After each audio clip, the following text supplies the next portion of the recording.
வானதி நாளைக்கான ப்ரெடிக்ஷன் பார்த்தலாம். விஜய் காவேரி எங்கே போனாலும் அவங்களுக்கு எந்த விதமான பிரச்சனையும் வந்துடக்கூடாது. அவங்க 2 பேரும் ஹாப்பியாக இருக்கணும்னு நினைக்கிற விகா ஃபேன்ஸ் கண்டிப்பாக நம்ம வீடியோக்கு ஒரு லைக் பண்ணிக்கோங்க. விஜய் காவேரி கிட்ட சொல்லுவார், எனக்கு அத்தை பாட்டியெல்லாம் விட்டுட்டு போகிறதுக்கு தான் ரொம்ப கவலையாக இருக்குது காவேரி. நான் டெலிவரி வரைக்கும் இங்கே இருக்கலாம், அத்தை கூட கொஞ்சம் டைம் ஸ்பெண்ட் பண்ணலாம், அவங்களுக்கும் வந்துட்டு ஒரு துணையாக இருக்கும்ல. அவங்க மகன் இல்லைங்கிறத வருத்தம் அவங்களுக்கு எப்போவுமே இருந்துட்டு தான் இருக்குது. அதெல்லாம் யோசிச்சு தான் நான் இங்கே இருந்தேன். பட் இப்போவே ஏண்டி போகலான்னு சொல்கிறேன், நீ ரீகன்சிடர் பண்ணக்கூடாதா அப்படின்ற மாதிரி விஜய் கேட்க, இல்லைங்க ப்ளீஸ் இதை பற்றி நீங்கள் திரும்ப திரும்ப பேசாதீங்க. ஏற்கனவே நீங்கள் ஒத்துக்கிட்டீங்கல்ல நம்ம இங்கேருந்து அங்கே போகிறதுக்கு.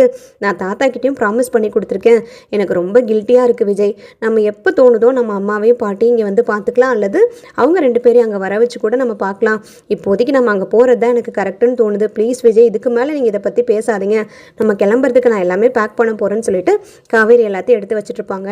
2 ட்ராலியில் வந்துட்டு விஜயோட திங்ஸ் எல்லாமே கம்ப்ளீட்டாக எடுத்து வச்சுருவாங்க. உடனே விஜய் கேட்பாரு, ஏண்டி எல்லாத்தையுமே சுத்தமாக வலிச்சு எடுத்து வைக்கிறேன், நான் என்ன திரும்பி இங்கே வரவே போகிறது இல்லையா என்ன, கொஞ்சம் பொருளாவது இங்கே வச்சுட்டு வரலாம்ல, அப்படி கம்ப்ளீட்டாக எடுத்து வைக்காத காவேரி, எனக்கு ஒரு மாதிரி கஷ்டமாக இருக்குது அப்படின்ற மாதிரி விஜய் சொல்லுவார். சரி சரி, உங்களோட கிளாத்ஸ் எல்லாம் கூட கொஞ்சம் வச்சுட்டு வரேன். அதுக்காக வந்துட்டு நம்ம திரும்பி இங்கே வந்து நிரந்தரமாக இருக்க போகிறது கிடையாது விஜய்.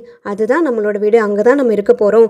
இடையில வந்துட்டு ஒரு கெஸ்ட்டாக தான் இங்கே வர்றோமே தவிர திரும்பி வந்துட்டு இங்கே இருக்கிறதுக்கெல்லாம் நீங்கள் நினைக்காதீங்க அப்படின்ற மாதிரி சொல்ல, அப்படி இல்லை காவேரி, நான் இவ்வளோ நாள் இங்கே இருந்துட்டு இருந்தேன்ல என் வீடுன்னு நினச்சி, இப்போ வந்து கம்ப்ளீட்டாக நீ எல்லா திங்ஸையும் எடுத்து வைக்கும் போது எனக்கு ஒரு மாதிரி கஷ்டமாக இருக்குது, அதனால தான் சொன்னேன்.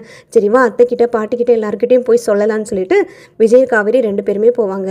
உடனே காவேரி சொல்லுவாங்க, அம்மா நான் ஏற்கனவே சொல்லியிருந்தேன்லம்மா அங்கே போகணுன்னு, தாத்தாவும் பாட்டியும் ரொம்ப வருத்தப்படுறாங்க, பாட்டிக்கு வேற அவ்வளோ உடம்பு சரியில்லை, அதனால நாங்கள் நாளைக்கே வந்துட்டு இங்கேருந்து போகணுமா, தாத்தா அவ்வளோ வருத்தப்பட்டு எங்கள் 2 பேர்த்தையும் கூப்பிட்றாரு, விஜயும் வந்துட்டு ரொம்ப மிஸ் பண்ணுறாங்க பாட்டி, அதனாலேயே அவங்களுக்கு ரொம்ப உடம்பு சரியாமல் போயிடுச்சு. நீ எதுவும் தப்பாக நினச்சிக்கலம்மா, உனக்கு எதுவும் கோவம் இல்லைல்ல, நாங்கள் போகிறோன்ற வருத்தமெல்லாம் உனக்கு கிடையாதுல்ல அப்படின்ற மாதிரி காவேரி அவங்க அம்மாட்ட கேட்க, உடனே சாரதா சொல்லுவாங்க, சேச்சா எனக்கு என்னடி கோவம், நீங்கள் வந்து இருந்துட்டு அவங்க வந்து ஒவ்வொரு வாட்டியும் எனக்கு கேள்வி கேட்கும் போது அதுவே எனக்கு ரொம்ப மனசுக்கு கஷ்டமாக இருந்துச்சு. ஏதோ நான் தான் தப்பு பண்ணிக்கிட்டேன், நான் தான் விஜய் தம்பியும் உன்னையும் இங்கே பிடிச்சி வச்சிருக்கிற மாதிரி எனக்கே மனசுக்கு கொஞ்சம் உறுத்தலாக தான் இருந்துச்சு. பொண்ணுங்களை கட்டி கொடுத்தா என்னைக்கு இருந்தாலும் புகுந்த வீடு தாண்டி அவங்களுக்கு உரிமை, அம்மா வீட்டுக்கு வரலாம் போகலாம், நம்மளுக்கு சந்தோஷமாக தான் இருக்கும். ஆனால் இந்த உலகம் வந்து என்றைக்குமே அதை ஏற்றுக்காது. அதை என்றைக்கும் நான் புரிஞ்சுக்கிட்டேன் காவேரி, நீ அங்கே போகிறது தான் கரெக்டாக இருக்கும். அதுபோக அங்கே இருக்கும்போது தான் நீயும் சந்தோஷமாக இருப்ப, குழந்தையும் ஆடம்பரமாக வளரும், என் பொண்ணும் வசதியாக இருக்கா ஆடம்பரமாக இருக்கா அப்படின்ற சந்தோஷம் எனக்கும் இருக்கும்.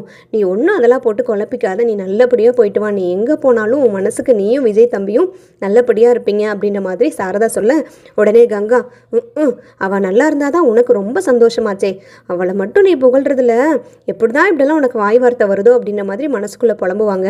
உடனே பாட்டி சொல்லுவாங்க, அழுகுவாங்க விஜய் கிட்ட வந்து, எனக்கு என் பையன் போனதுக்கப்புறம் என் பேரன் வந்துட்டு குமரன் இருந்தான், இன்னொரு பேரன் கிடைச்ச மாதிரி தான் தம்பி நீங்கள் இருந்தீங்க, என்னை அவ்வளோ தூரம் பாசமாக பார்த்துக்கிறது, என்கிட்ட அவ்வளோ அன்பாக பேசுகிறது, ஒரு மருமகன்ற அந்த ஒரு இதே இல்லாமல் அவ்வளோ வந்து யதார்த்தமாக இருந்தீங்க.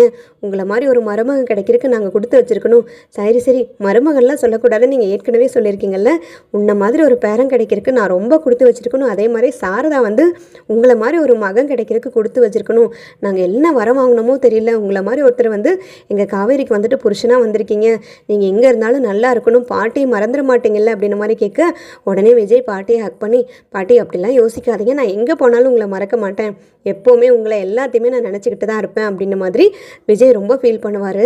அதுக்கப்புறம் சாரதாவும் அழுக ஆரம்பிப்பாங்க. உடனே காவேரி, ப்ளீஸ்மா அழுகாதம்மா, நீ அழுதேன்னா எனக்கு இங்கேருந்து போகிறக்கே கஷ்டமாக இருக்கும், இதெல்லாம் நீ யோசிச்சு ரொம்ப ஃபீல் பண்ணாத, இங்கே தானம்மா இருக்குது வீடு, நான் திடீர்னு நீ கூப்பிட்டேன்னா கூட ஓடி வந்துடுவேன், நீ எதுக்குமே வந்துட்டு யோசிக்காத, நான் எப்போவுமே உனக்காக இருப்பேன், உன்னை பற்றி மட்டும்தான் யோசிச்சுட்டு இருப்பேன், உன்னையும் பாட்டி நினைக்கிறது தாம்மா எனக்கு வேலை, நான் இங்கே இருக்கும் போதே உன்னை தான் யோசிப்பேன், அங்கே போயிட்டேன்னா உன்னை பற்றி யோசிக்காமல் இருப்பேனா அப்படின்ற மாதிரி சொல்ல, தெரியும்டி நீ எப்படிங்கிறது அப்படின்ற மாதிரி சொல்லிட்டு சாரதா சிரிப்பாங்க. அந்த டைமில் பார்த்தீங்கன்னா விஜய் காவேரி 2 பேருமே போய் கங்கா கிட்டேயும் சொல்லுவாங்க, கங்கா உடம்பு பார்த்துக்கோங்க, ஏதாவது எமர்ஜென்சி ஹாஸ்பிட்டல் போகணும், இல்லை ஏதாவது சப்போர்ட் வேணும், ஹெல்ப் வேணும்னா உடனே கூப்பிடுங்க, எதுக்குமே ஹெசிடேட் ஆகாதீங்க, குமரன் கிட்டேயும் அடிக்கடி பேசுங்க, உங்களுக்கு கவலையாக இருக்கும்போது ரிலாக்ஸிங்காக இருக்கும்போது நீங்கள் குமரன் கிட்ட கண்டிப்பாக பேசுங்க, உங்களுக்கு ஒன்றும் கவலை இல்லையே நாங்கள் இங்கேருந்து போகிறக்கு அப்படின்ற மாதிரி விஜய் கங்காட்ட கேட்க, சேச்சா விஜய் அதெல்லாம் எனக்கு ஒன்றும் இல்லை, நீங்கள் சந்தோஷமாக இருந்தீங்கன்னா எங்களுக்கு அதுவே போதுதான் அப்படின்ற மாதிரி கங்காவும் சொல்லுவாங்க. சரிக்கா நாங்கள் போயிட்டு வரோம், நீயும் உடம்பு பார்த்துக்கோ, நல்லா சாப்பிடு, அம்மா கொடுக்குறதெல்லாம் நல்லா சாப்பிடு, எதுக்குமே டென்ஷன் ஆகாதக்கா, இனிமேல் நான் போயிட்டேன்னா நீ டென்ஷன் இல்லாமல் இருப்ப கரெக்டாக அப்படின்ற மாதிரி உடனே கிண்டல் பண்ண காவேரி, ஏன்டி இப்படிலாம் சொல்கிறேன், நீ போனால் எனக்கு கஷ்டமாக தாண்டி இருக்கும், இவ்வளோ நாள் துருன்னு நீயும் ஜாலியாக இருந்தேன், பட் நீ இப்போ போகிறாங்கும் போது எனக்கும் கஷ்டமாக தான் இருக்கும் அப்படின்ற மாதிரி கங்கா சொல்ல, சரிக்கா நான் அடிக்கடி வரேன், நீயும் அங்கே வா சரியா, நாங்கள் போயிட்டு வரோம் அப்படின்ற மாதிரி சொல்லிட்டு விஜய் காவேரி 2 பேருமே கிளம்பிடுவாங்க. அதுக்கப்புறம் கங்கா யோசிப்பாங்க, அப்பாடா இப்போ தான் எனக்கு நிம்மதியாக இருக்குது. இனிமேல் அம்மாவோட கவனம் ஃபுல்லாக என் மேலே இருக்கும். பாட்டியும் என் மேலே அன்பாக இருப்பாங்க. என்னை சுற்றி இருக்கவங்க எல்லாருமே என் மேலே அன்பாக இருப்பாங்க, எனக்கு முக்கியத்துவம் கொடுப்பாங்க. என்ன தான் காவேரி இங்கேருந்து போனது எனக்கு கஷ்டமாக தான் இருக்குது. ஏன்னா அவர் இருந்தானா ஒரு மாதிரி நல்லா தான் இருக்கும், ஹாப்பியாக தான் இருக்கும். ஏதாவது ஒன்று பேசிக்கிட்டு எல்லாத்தையும் வந்து ஏதாவது சொல்லிக்கிட்டு இருப்பான்.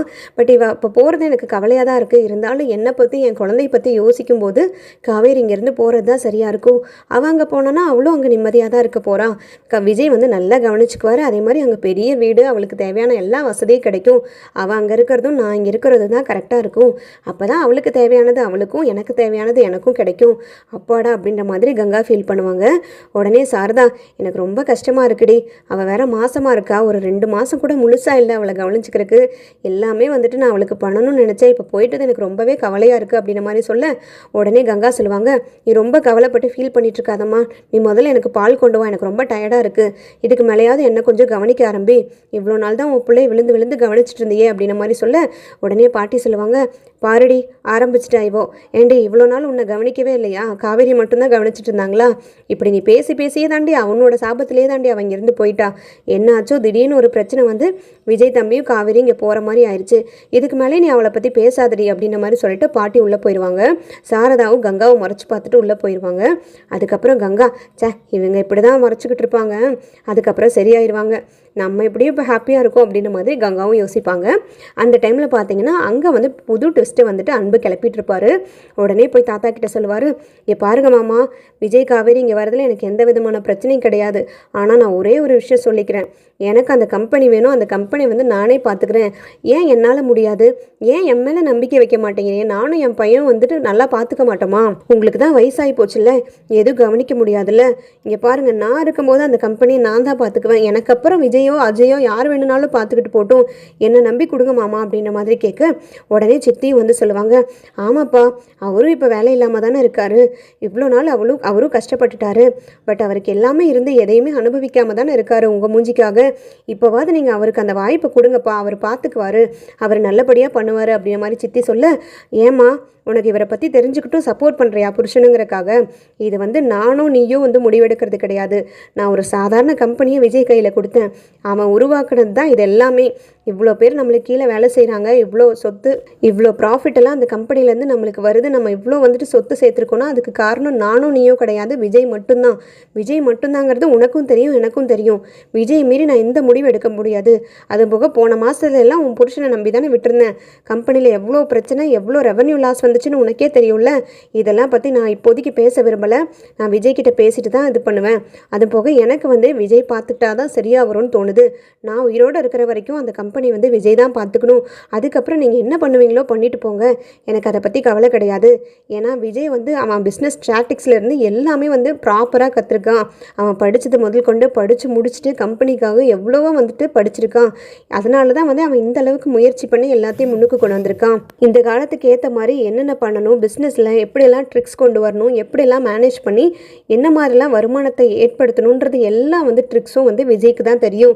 இது எனக்கோ இல்லை உன் புருஷனுக்கோ தெரியறதுக்கு வாய்ப்பே கிடையாது, ஏன்னா நாங்கள்லாம் அந்த காலத்து ஆளுங்க, இது வந்து விஜய் கிட்ட போனால் தான் கரெக்டாக இருக்குமாப்ல, இப்போதைக்கு நீங்கள் அதை பற்றி பேச வேண்டாம், விஜய் காவேரி வரட்டும், நான் பேசிட்டு முடிவெடுக்கிறேன், அவங்களுக்கு இதில் சம்மதம்னா அவங்களே வந்துட்டு அதை பார்த்துட்டு போட்டும், நான் உங்களுக்கு வேறு ஏதாவது ஏற்பாடு பண்ணி தரேன் அப்படின்ற மாதிரி சொல்ல உடனே அன்பு கோவிச்சிட்டு உள்ளே போயிடுவார்.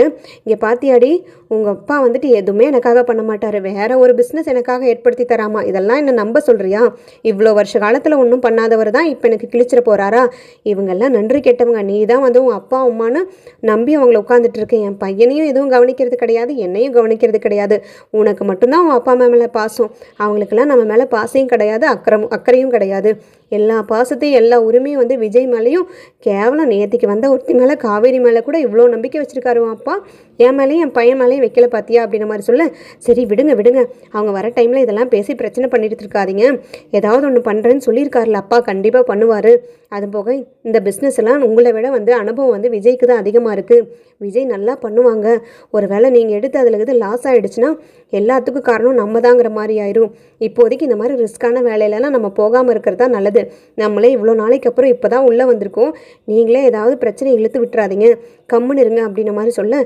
ஆமாம் உன்னோட வளர்ப்பு மகனாச்சே விஜய், நீ விட்டு கொடுப்பியா? சுற்றி முற்றி பார்த்தீங்கன்னா உன் அப்பா அம்மாவுக்கு நீ கூச்சா தூக்கிடுவேன். இதே தானே காலகாலமாக நடக்குது, போடி அப்படின்னு சொல்லிட்டு அன்பு வெளியில் போயிடுவார். கரெக்டாக அந்த டைமில் பார்த்தீங்கன்னா விஜயும் காவேரியும் உள்ளே வருவாங்க. அந்த டைமில் கரெக்டாக வந்துட்டு அன்பு வந்து டிஸ்கஸ் பண்ணிட்டு இருந்ததை விஜய் கேட்டுருவார். உடனே உள்ளே வந்ததுமே, ஆஹா வந்துட்டாங்களா, இனி அவ்வளோதான், நம்ம வந்து பொட்டி பாம்பாக வந்துட்டு ஒதுங்கிட வேண்டியதான், இதுங்களோட அராஜகம் தாங்கவே முடியாது. இந்த காவேரியெல்லாம் பேசுகிறதெல்லாம் கேட்குறக்கே எனக்கு எரிச்சலாக வரும். இவளை பார்த்தாலே வந்துட்டு பற்றிக்கிட்டு வருது, ஏன்னு தெரிய மாட்டேங்குது. கல்யாணம் ஆனதுலேருந்து இவ்வளோ நாள் வராமல் இருந்துச்சுங்க, இப்போ திரும்பி நம்ம வீட்டுக்குள்ளே நுழையுதுங்க. நம்மளும் இந்த டைமாக பார்த்து வீட்டுக்குள்ளே வந்துட்டோம். இதை எப்படியாவது ஒழிச்சு கட்டணும், மாசமாக இருக்குன்னு தான் யோசிச்சுட்ருக்கேன். இல்லைனா என் பசுபதியை கூப்பிட்டு இவளை என்னங்கிறத பார்த்துருவேன் அப்படின்ற மாதிரி யோசிச்சுட்டு அன்பு உள்ளே போயிடுவார். உடனே சித்தி பாட்டி எல்லாம் வந்துட்டு வெல்கம் பண்ணுவாங்க. அப்பாடா, இப்போ தான் எங்களுக்கு போன சந்தோஷமெல்லாம் திரும்பி வந்த மாதிரி இருக்குது. நீங்கள் 2 பேரும் வீட்டுக்கு வந்ததுக்கப்புறம் தான் எனக்கு நிம்மதியாக இருக்குது அப்படின்ற மாதிரி பாட்டி சொல்ல, உடனே தாத்தாவும், பார்த்தீங்களா, நான் உங்களுக்கு ப்ராமிஸ் பண்ணி கொடுத்த மாதிரியே நான் கூட்டிகிட்டு வந்துட்டேன்ல, இனிமேல் நீங்கள் எதுவுமே என்னை திட்டக்கூடாது தாத்தா அப்படின்ற மாதிரி சொல்ல, உன் மேலே எனக்கு என்றைக்குமே கோவம் வராது காவேரி, நீ எனக்கு பொண்ணு மாதிரி தான், எனக்கு பேத்தி மாதிரி தான். நான் வந்துட்டு ஒரு ஆதங்கத்தில் தான் சொன்னனே தவிர நீ கண்டிப்பாக இதை பண்ணிடுவேன்னு எனக்கு நல்லாவே தெரியும். நீங்கள் 2 பேரும் வந்ததுக்கப்புறம் தான் எனக்கு நிம்மதியாக இருக்குது, அப்பாடான்னு சொல்லிட்டு இருக்குது அப்படின்ற மாதிரி விஜய் காவேரியை தாத்தா சொல்லுவார். அடுத்தது பார்த்தீங்கன்னா, நான் முக்கியமான விஷயத்த பேசலான்ட்டு இருக்கேன் விஜய். இனிமேல் கம்பெனி பொறுப்பு ஃபுல்லாக நீங்களே எடுத்துக்கோங்க. நீயும் விஜயும் காவேரி இருந்தப்போ எப்படிலாம் வந்துட்டு டெவலப் ஆகி வந்துச்சு. நம்ம தான் ஃபஸ்ட் லெவலில் இருந்தோம், இப்போ பார்த்தீங்கன்னா அப்படியே டவுன் ஆகி வந்துட்டு 7வது இடத்துக்கு வந்து கம்பெனி வந்துருச்சு. இதெல்லாம் திரும்பி வந்து மேலே கொண்டு வரணும்னா அது உன்னாலையும் காவேரியால் மட்டும்தான் முடியும். நீங்கள் 2 பேரும் திருப்பி வந்து கம்பெனியை டேக் ஓவர் பண்ணணும் அப்படின்ற மாதிரி சொல்ல, என்னப்பா தாத்தா, இப்போ தானே நாங்கள் வந்திருக்கோம், அதுக்குள்ளே ஏன் இதெல்லாம் பேசிக்கிட்டு வேண்டாமே அப்படின்ற மாதிரி விஜய் சொல்ல, உடனே தாத்தா சொல்லுவார், என்ன விஜய் வேண்டான்னு அசால்ட்டாக சொல்கிற, நம்ம கஷ்டப்பட்டு முன்னுக்கு கொண்டு வந்த கம்பெனி வந்து இப்போ சரிமா ஆகிட்டுருக்கு, ரெவன்யூ லாஸ் ஆகிட்டுருக்குன்னு சொல்கிறேன், நீ பாட்டுக்கு அசால்ட்டாக இப்போதைக்கு வேண்டான்னு சொல்கிற அப்படின்ற மாதிரி தாத்தா கேட்க, இப்போ நீங்கள் சித்தப்பாட்ட இதை பற்றி தான் பேசிகிட்டு இருந்தீங்களா, வேணும்னா அவரே டேக் கேர் பண்ணட்டும் தாத்தா, இப்போதைக்கு எனக்கு வேண்டான்னு தோணுது அப்படின்ற மாதிரி சொல்ல, இல்லை அவர் டேக் கேர் பண்ணால் கண்டிப்பாக அது கரெக்டாக வராது, அவருக்கு அந்தளவுக்கு அனுபவம் கிடையாது. இதை நீங்கள் இம்மிடியட்டாக நாளையிலேருந்து நீங்கள் 2 பேருமே ஆஃபீஸ் போக ஆரம்பிங்க. காவேரி ஆஃபீஸ் போகலன்னா பரவாயில்ல, நீ கண்டினியூஸாக நாளைக்கு ஆஃபீஸ் போய் என்ன ஏதுங்கிறத பார்த்து திருப்பி வந்து டெவலப் ஆகிறதுக்கு எல்லா அரேஞ்ச்மெண்ட்ஸும் பண்ணு. உங்கள் கரெக்டாக சித்தப்பா வந்துடுவார். என்ன விஜய், உங்கள் தாத்தா தான் அந்த அளவுக்கு சொல்கிறாருல, உங்கள் மேலே அவ்வளோ நம்பிக்கை இருக்குது, நீங்கள் தான் எல்லாமே பண்ணிடுவீங்கன்னு, அப்புறம் என்னப்பா எடுத்து கம்பெனியை நடத்த வேண்டியதானே, இவ்வளோ நாள் நீ தானே பண்ணிகிட்டு இருந்த, இப்போதைக்கு என்ன பிரச்சனை, நீயே பண்ணு, நீயே நல்லாரு அப்படின்ற மாதிரி சொல்ல, இல்லை சித்தப்பா நான் யோசிச்சு தான் சொல்லணும் அப்படின்ற மாதிரி விஜய் சொல்ல, இதில் யோசிக்கிறதுக்கு எதுவுமே கிடையாது விஜய், நீ தான் பண்ணணும் அப்படின்ற மாதிரி சொல்லிட்டு தாத்தா வந்து உள்ளே போயிடுவார். அந்த டைமில் பார்த்தீங்கன்னா காவேரி வந்து விஜய் பார்த்துட்ருப்பாரு. புதுசாக ஏதாவது பிரச்சனை வருமோன்னு எனக்கு ரொம்ப பயமாக இருக்குது காவேரி, இதனால் நீ ஹர்ட் ஆகிடக்கூடாது, உனக்கு எந்த விதமான பிரச்சனையும் வந்துடக்கூடாதுன்னு தான் நான் யோசிக்கிறேன். உனக்கு யாராவது ஏதாவது பிரச்சனை கொடுத்தாங்க, இல்லை யாராவது ஹர்ட் பண்ணாங்கன்னா தயவு செய்து இம்மீடியட்டாக என்கிட்ட வந்து சொல்லு. நம்ம ஸ்டார்டிங்கே வந்து அவங்களெல்லாம் தட்டி வச்சா மட்டும்தான் வந்து நீ வந்து இங்கே சர்வே பண்ண முடியும். நான் என்ன சொல்கிறேன், யாரை பற்றி சொல்கிறேங்கிறது உனக்கு புரியுதா அப்படின்ற மாதிரி கேட்க, எனக்கு புரியுது விஜய், அதெல்லாம் நான் பார்த்துக்கிறேன், நீங்கள் என்ன நினச்சலாம் வரி பண்ணாதீங்க, நீங்கள் தாத்தா பாட்டி கூட வந்துட்டு கொஞ்சம் டைம் ஸ்பெண்ட் பண்ணுங்கள், ரிலாக்ஸிங்காக பேசுங்க, இவ்வளோ நாள் கேப்க்கு அப்புறம் பார்க்குறோம், இப்போ தான் ஒட்டுக்காக இருக்கும், நீங்கள் அதில் கான்சன்ட்ரேட் பண்ணுங்கன்னு சொல்லிட்டு காவேரி உள்ளே போயிடுவாங்க. விஜய் காவேரி 2 பேருமே ஃப்ரெஷ் ஆகிட்டு வந்தோன்னே சித்தி வந்து சாப்பாடு எடுத்து வைப்பாங்க. எல்லாருமே சேர்ந்து சாப்பிட்டுட்டு காவேரி அந்த பக்கமாக போகும்போது சித்தப்பா வந்து அங்கே நின்றுட்டுருப்பாரு.